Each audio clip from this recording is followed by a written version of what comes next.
Hello, thank you for tuning in. So today we're going to be doing something different. I'm not much of a person when it comes to movie reviews, although I'm a screenwriter, so definitely I'm into films. But then, this particular film that was shot as and released as a series caught my attention. I wanted to understand what the balls was all about.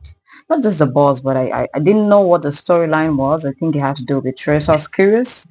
I downloaded it. I had it on my phone for weeks, but for some reason I didn't want to watch it just yet because I wanted a situation whereby when I was going to watch it, I would concentrate and get some facts and things from it.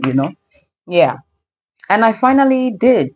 I'm talking about no other movie than To Kill a Monkey. It's a Nollywood movie produced by Kemi Adetiba, kudos to her, and all the cast and crew of that wonderful movie. So I get to watch it, yeah. And when I do, hmm, it's a movie that's divided into 8 episodes. Yes. The first episode, the hook, this is the opening scene, yeah, has to do with some group of young boys undergoing a ritual. We don't know what the ritual is for. I don't understand it. But I know that as we move along, as we keep on watching, we get to understand it. Then this character just pops up from nowhere, Effie. Like from the start, the very first time I see him, one trouble to another with the boss begging. Aye. It's a cycle. He undergoes a cycle of suffering. I like to term it like that. And I'm like, okay, I try to tie it to the hook, but that's not it. I try to tie it to it. But the more I watch, I realize that, okay, he was not, because at some point, when he keeps on going through that cycle of disappointment, moving from, if you've seen the movie, maybe you should. I don't know if you were just watching it for entertainment or just so you can critique about how the movie was, the storyline was tricky and all the magic that has to do with filmmaking. But I was looking at it from the perspective of, you know, harsh realities, really harsh, terrible realities. And that guy, whew, boy, oh boy. I titled this particular episode on ending cycle of suffering because that's what the episode was. And we move to the episode 2, it's literally the same thing. You go to work, you're owing your boss, you're owing 6 months loan, you have to pay, you get money, you borrow money to get your wife out of the hospital with the triplets as at the time before one died that she puts to birth. And then on your way to the hospital, the money gets stolen.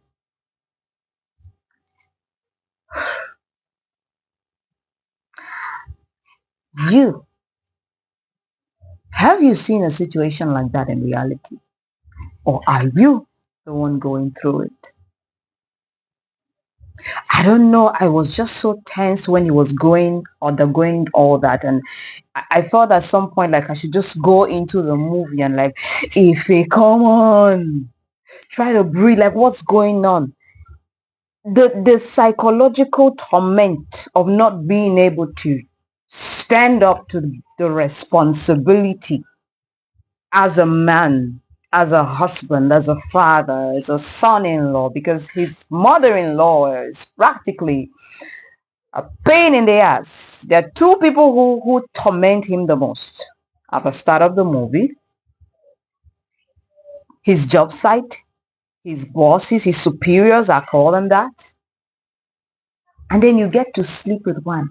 And then remember the female, he slept with her and then I don't know if she said she will waive the 6 month loan he had taken, but he did not. She didn't.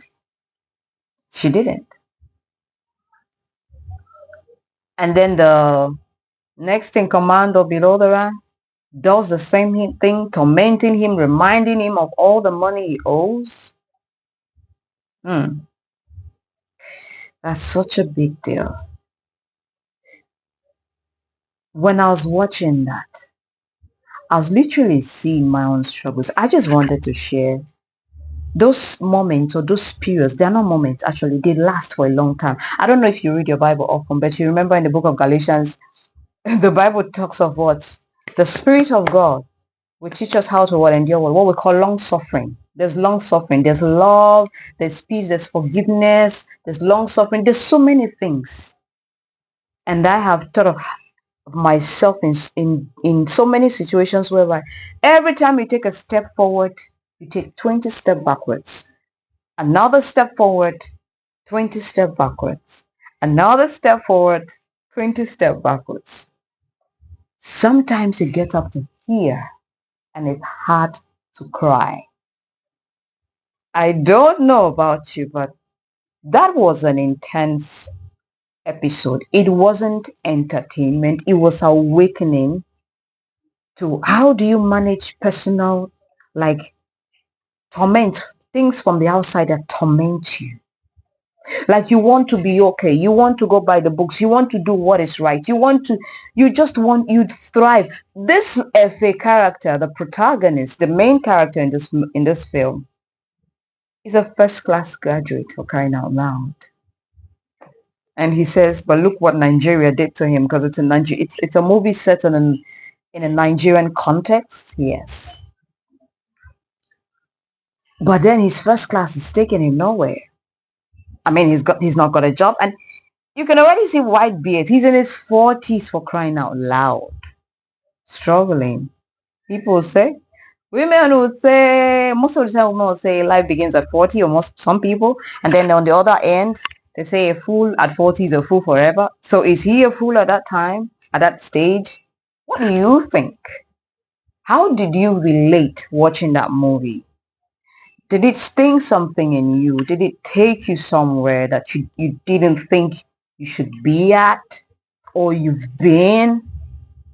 Did it awaken a sense of what we call in nature pathos in you, like pity, like human empathy? I don't know what it did for you, but it made me to reflect a lot. Not just that episode, the entire movie. And that's why I'm doing this also in parts. Yeah, I just thought I should share that. So remember to keep your responses, your comments, yeah, as respectful as always. Thank you.